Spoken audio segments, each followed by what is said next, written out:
మీ కుటుంబ శాంతి, ఆరోగ్యం, ఆర్థిక అభివృద్ధి కోసం రుద్రాక్ష మహాపూజలో తప్పక పాల్గొనండి. ఇప్పుడే నమోదు చేసుకోండి. నమస్తే, వెల్కమ్ టు సుమన్ టీవీ. నేను మీ సాయి భైరి. ప్రస్తుతం బంగారం ధరలు రోజుకొక రేటు పెరుగుతూ తగ్గుతూ కొంత ఆందోళనకరంగా మారింది. కొనాలనుకున్నటువంటి వ్యక్తులందరూ కూడా అసలు బంగారం పెరుగుతుందా తగ్గుతుందా అనేటువంటి ఒక కన్ఫ్యూజన్ వాతావరణం మరలా తాజాగా బంగారం ధరలు పెరగడం అనేది కొంత ఆందోళనకు గురి చేస్తుంది. అసలు బంగారం ధరలకు సంబంధించి పూర్తిగా మాట్లాడదాం. రాబోయే రోజుల్లో దాని ధర ఏ రకంగా ఉండబోతుంది, యుద్ధ పరిణామం ఇంకా ఏమైనా ప్రభావం చూపించే అవకాశం ఉందా, దీనికి సంబంధించి పూర్తి వివరాలు తెలుసుకుందాం. మనతో పాటు మార్కెట్ అనలిస్ట్ ప్రభు గారు ఉన్నారు. సార్ నమస్తే. సార్ నమస్తే అండి. సార్, బంగారం ధరలు మొన్న దిగుమతి సుంకాలు పెంచిన తర్వాత ఒక్కసారిగా హై అయింది ఒక వన్ డే. ఆ తర్వాత మళ్ళీ ఇంకా భారీగా పెరుగుతాయనుకున్నటువంటి అందరూ కూడా షాకింగ్గా మళ్ళీ రివర్స్లో కొంత తగ్గినట్టు కనిపించింది. బట్ మళ్ళీ ఇవాళ పెరిగింది. ఏం జరుగుతుంది? ఎందుకు ఇలాంటి పరిణామాలు గోల్డ్ మీద ధరలపైన? మళ్ళీ ప్రెసెంట్ తగ్గిందండి. మళ్ళీ గోల్డ్ 730 పాయింట్స్ మైనస్ లో ఉంది. సిల్వర్ 2320 పాయింట్స్ మైనస్ లో ఉంది ఇప్పుడు అట్ ప్రెసెంట్. అంటే వాలటాలిటీ బాగుంది. ఎందుకు అంటే ఇప్పుడు ఆయన చైనాకి వెళ్ళి ట్రంప్ అక్కడ సెటిల్ చేసుకొని ఎవరి వాళ్ళకి అన్నట్టు మైట్ ఈజ్ రైట్ అన్నట్టు ఒక రకంగా చైనాకి సరెండర్ అయ్యి వాళ్ళనే సూపర్ పవర్ అని డిక్లేర్ చేసి, ఇప్పటిదాకా సూపర్ పవర్ యుఎస్ అనుకుంటే now super power has become the China number 1 అనుకోవచ్చు ఒక రకంగా. ఆయన చెప్పటం ఆయన చేతలతోనే కాదు, మాటలతో కూడా చెప్పాడు ఆయన సూపర్ పవర్. అంటే అండర్స్టాండింగ్, ఎవరికి వాళ్ళు అండర్స్టాండింగ్. ఈ హయ్యర్ కంట్రీస్ అన్ని కూడా రష్యాకి యుక్రెయిన్, చైనాకి తైవాన్, ఈయనకి వెనుజులా, ఇంకా అంటే ఎవరు చేసే వాళ్ళకి ఇంకా వాళ్ళు ఎదురు రాకుండా ఉండడానికి అండర్స్టాండింగ్ వచ్చిందా అంటే ఇప్పుడు వార్ని కంటిన్యూ చేయడానికి, రీస్టార్ట్ చేయడానికి, వాళ్ళని అడ్డు తొలగించుకోవడానికి వెళ్ళినట్టు అక్కడ చైనాకి యుఎస్.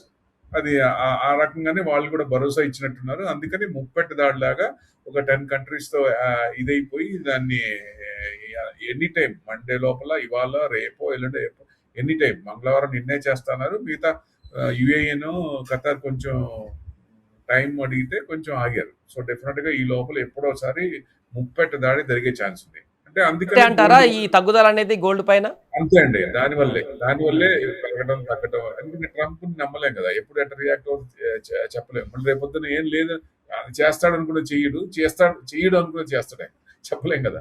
So it depends. అందుకనే ఇది కూడా వాలటాలిటీ. అంటే ట్యాక్స్ పెంచినందువల్ల కొంచెం పెరగదా అంటే ఎప్పుడైనా సరే కట్టడి చేసినప్పుడు దాన్ని కంట్రోల్ చేయలేరు ఎవరు. ఓ రకం కంట్రోల్ చేయడం చాలా కష్టం. ఎందుకంటే డాలర్ రిజర్వ్స్ తగ్గుతున్నాయి కాబట్టి గోల్డ్ కొనొద్దు అంటే ఎక్సెసివ్ కొనొద్దు. అది ఎలా వచ్చిందంటే అసలు కొనొద్దు అన్న వచ్చింది. ఆయన ఏం అసలు కొనొద్దు అనలేదు. కొనండి కానీ అవసరార్థం కొనండి, ఎక్కువ కొనొద్దు అన్న అర్థం, పరమార్థం అది. అంతేగాని అసలు కొనొద్దు, సంవత్సరం దాకా ఆగండి అనేది అంత కరాఖండిగా ఏం చెప్పలేదు ఆయన. డాలర్ రిజర్వ్స్ తగ్గిపోతాయి అంటే డాలర్ రిజర్వ్స్ ఎందుకు తగ్గుతున్నాయి? యాక్చువల్గా మనం ఫారిన్ ప్రైవేట్ ఇన్వెస్ట్మెంట్ కానీ ఎఫ్డిఐ కానీ తగ్గుతోంది. అది మెయిన్ కదా. అది కనుక ఫ్లో తగ్గకుండా ఉంటే మనం టెన్షన్ పడాల్సిన పని లేదు. డాలర్ రిజర్వ్స్ తగ్గకుండా ఉంటాయి. అక్కడేమో మనం వాళ్ళేం పట్టించుకోవట్లే, వాళ్ళకి కావాల్సింది ఇవ్వట్లే. ఎఫ్ఐఎస్ కంటిన్యూస్ గా అమ్ముతూనే ఉన్నారు కదా, బయటికి తీసుకెళ్తూనే ఉన్నారు. సో దాన్ని కట్టడి చేయకపోగా అక్కడి నుంచి ఐఎన్ఆర్ 60 ఉన్నది చిన్నగా వెళ్ళిపోతుంది అనుకుంటే లెట్ ఇట్ బి అన్నట్టు ఉంది ఆర్బీఐ కూడా. అందుకని అది నియర్ బై ఇట్స్ 100, 96.780 దాకా వచ్చింది. సో ఇంకేముంది, 4-5 రోజులు ఇట్లానే కంటిన్యూ అవుతే 100 రూపీస్కి వచ్చేస్తుంది. సో మరి ఆర్బీఐ చేయాల్సిన పని, మెయిన్ కర్తవ్యం అదే కదా. అసలు దాన్ని వదిలేసినట్టుంది. ఏదో ఎక్స్పోర్ట్ పెంచుకోవడానికి అన్నట్టుంటే ఆ ఎక్స్పోర్ట్ మరి ఎంతకాలం ఇది చేసుకుంటారు? ఇంపోర్ట్ ఏమో కాస్ట్ అయిపోతే ఎక్స్పోర్ట్ ఈజీ అవుతుందంటే ట్రేడ్ ఇంబ్యాలెన్స్ కోసం చేశారంటారు, బాగానే ఉంది. ఎంతకాలం అది?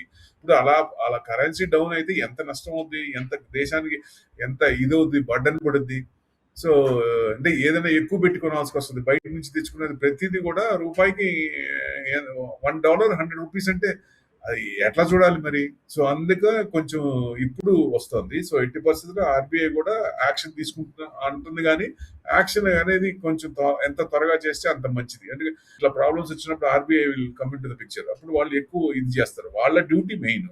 సో అది ఓ రకంగా పట్టించుకోలేదు అనిపిస్తుంది. దాని అనుగుణంగా వాలటాలిటీ ఉంది గోల్డ్ అండ్ సిల్వర్. అంటే ప్రధాని మోదీ 1 year వరకు కొంత కంట్రోల్ గా కొనమన్నారు, మాక్సిమం కొనద్దు అన్నట్టుగా అన్నారు. కానీ సో దీని ప్రభావం రాబోయే రోజుల్లో గోల్డ్ పెరుగుదల కారణం అవుతుందా లేకుంటే తగ్గుదల కారణం అవుతుందా? అంటే మొన్నటిదాకా ఏమనిపించిందంటే తగ్గుద్ది, మళ్ళీ కిందకి తగ్గుద్ది, ఈ సెంట్రల్ బ్యాంక్స్ కొన్నాయన్నీ వాళ్ళ అమ్మితే తగ్గుద్దని. వాళ్ళు ఎక్కడ అమ్మే సూచనలు కనపడలా, ఎందుకంటే అవసరార్థం అమ్ముతారు.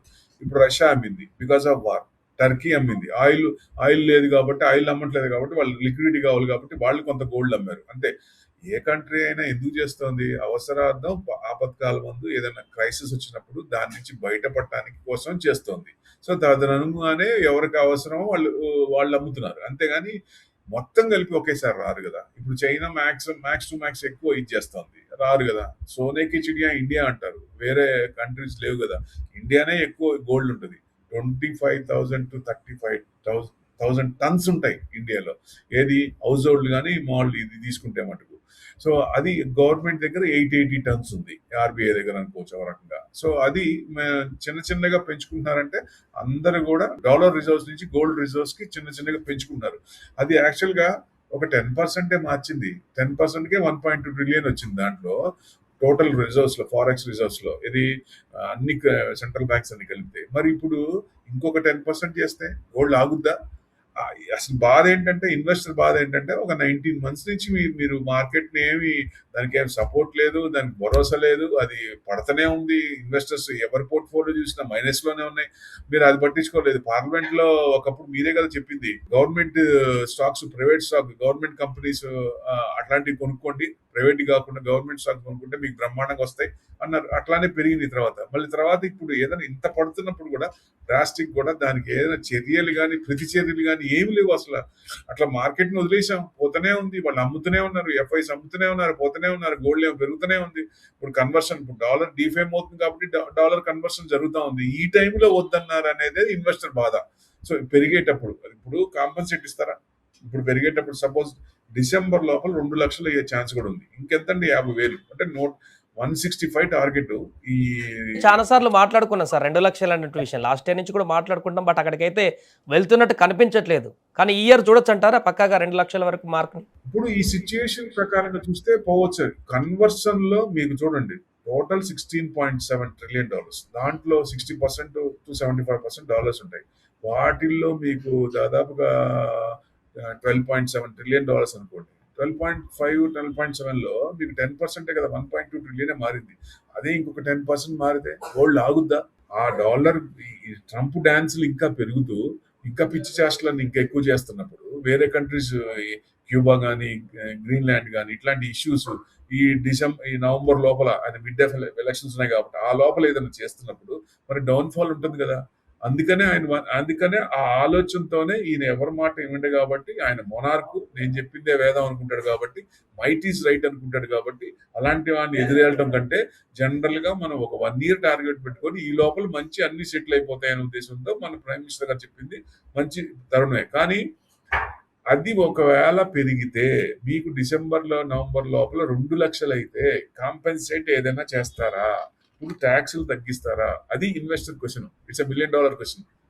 ప్రతి ఒక్కరు కూడా మదిలో ఉంది. ఇప్పుడు ఈక్విటీ మార్కెట్ ఇబ్బంది పడుతున్నప్పుడు ఎసెట్ క్లాస్ కూడా కొనొద్దన్న, ఎసెట్ క్లాస్ లో ఉన్న రెండో దాన్ని కూడా కొనొద్దన్నారే, అది ఇబ్బంది. పెరిగే టైంలో ఇబ్బంది కదా. ఏదన్నా ఇప్పుడు ఒకవేళ పెరిగితే భరోసా ఇవ్వండి, ఒకవేళ పెరిగితే ట్యాక్స్ నేను రిడమ్షన్ చేస్తాను, మీరు గోల్డ్ కొనకండి.